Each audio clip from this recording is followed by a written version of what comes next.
the destruction of the Death Star caused massive shifts in galactic power, not only in relation to the ongoing galactic civil war between the Rebel Alliance and the Galactic Empire, but within the Imperial military itself. Since the Death Star's conception, a massive division formed between some who supported the use of superweapons and proponents of a strong Imperial Navy. And no, this wasn't because of any sort of morality, at least not usually, but rather a philosophical difference over how the Tarkin Doctrine could be best carried out. Proponents for the Death Star argued that a planet killer would keep systems in line, while others argued that a strong and powerful Starfleet, led by next-generation dreadnoughts, was the best way to project power. And as construction of the Death Star went forward, massive amounts of credits, resources, and personnel were diverted from the Imperial Navy and funneled into special weapons development. So if you are, above all else, a supporter of the Imperial Navy, the construction of the Death Star is a loss for you. And most notably, the lack of resources really slowed down the construction of the Imperial Navy's new pinnacle of power, the Super Star Destroyer project. That takes us to the Battle of Yavin, and as the Essential Guide to Warfare explains, the loss of the Death Star brought a smile to the faces of more than a few Imperial naval officers. Yes, it was a massive blow to the Empire, but the Alliance had also eliminated perhaps the preeminent threat to the supremacy of the Navy. And for many, what would come afterwards would further illustrate the need for Super Star Destroyers. The Alliance, instead of running from Yavin as many expected, boldly dug in. The Empire, instead of launching a full-scale invasion in response, blockaded the planet. Now, this really may be hard to understand, but after the destruction of the Death Star, Imperial morale was already at an all-time low, as was perhaps their galactic standing. And Imperial High Command feared that if they actually engaged the Alliance with a full-scale invasion, that the rebels might actually win. It was known that they did have secret fleets which could perhaps respond, and really there were just a lot of unknowables.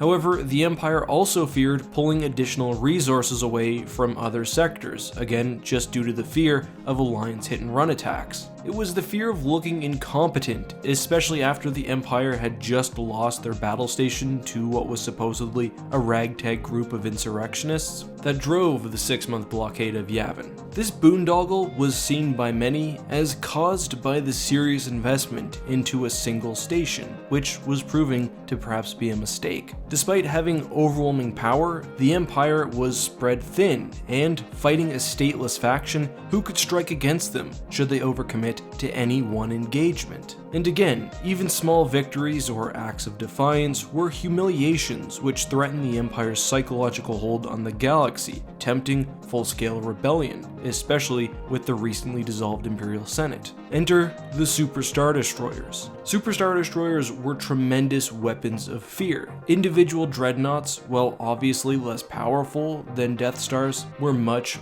cheaper. Thus, multiple dreadnoughts could be produced, allowing for power projection across the galaxy. What's more, one of these ships could basically face off against any conventional military force in the galaxy. So, as we see in the old Star Wars dailies, the Yavin blockade was held until the Executor finished construction at Fondor. This was largely for political reasons. Not only the one I mentioned, but Vader wanted to secure a win against the rebellion with the Empire's new tool of war, to show that the military remained mighty and unbeatable. And the rebels were aware of the nearly completed Super Star Destroyer, and once launched, actually managed to slow its progress to the planet, while also evacuating the majority of their forces to orbit. Vader, wanting to goad the Alliance into a trap, feigned a vulnerable area in the blockade, but was prevented from destroying the fleet as a trio of Star Destroyers, commanded by an incompetent Imperial officer, dropped out of hyperspace right on top of the Executor, providing the needed distraction for the rebels to escape. Vader would then take the Executor, a few Star Destroyers, and form Death Squadron, pursuing the rebels across the galaxy,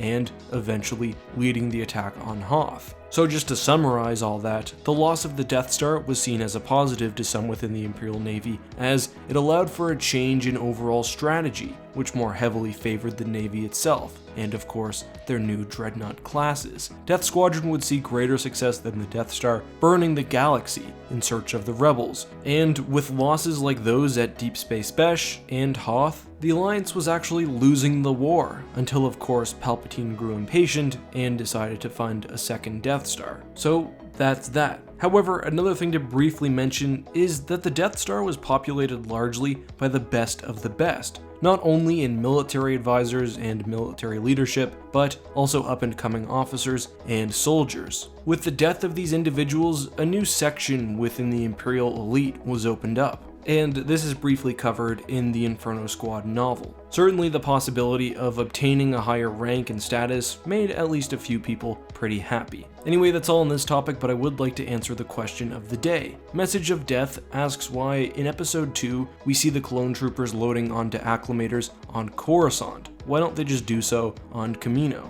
Well, it is true that Coruscant is probably a better staging area than Kamino, which is outside of the galaxy proper. It seems pretty obvious to me that the troops were loading on Coruscant not for military purposes, but for political ones. It was sort of like a military parade to show the Republic and the citizens within the capital the new strength of the military. The war wasn't in the core worlds at this point, so if they wanted to actually effectively stage an attack somewhere, it most likely would have been a little further out. But yeah, I think this was probably a show of force. But let me know what you guys think, and of course, if you have any questions you'd like to see me answer, make sure to leave them down below with the hashtag AskEck. One more thing, I ran a poll yesterday on which video I was going to do today. Unfortunately, the thing I'm working on needs a bit more time, but it is coming. Anyway, until then guys, this has been EckhartsLadder. May the Force be with you.